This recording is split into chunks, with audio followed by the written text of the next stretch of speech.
apa yang berani keluarkan jantungnya? Pokok pisang. Betul. Slow dah ni tak? Slow.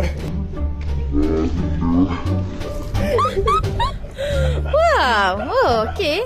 Next, soalan yang keempat. Negara apa yang terkenal dengan makanan spaghetti?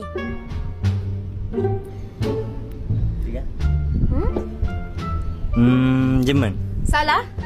Ra. Sepanyol. Salah. Negara apa yang terkenal dengan makanan spaghetti? 5 minutes later. Sekali lagi.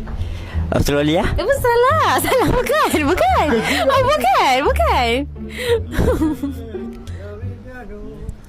Bella ciao, la mattina.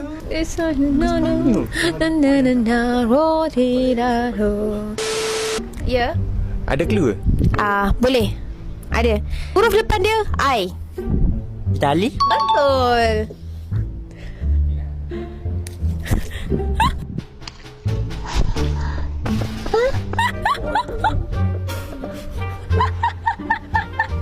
Ini cara keluar.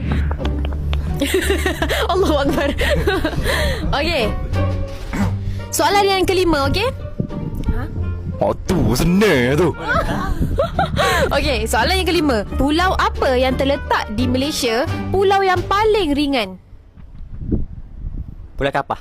Betul. Betul lah. Apa ni?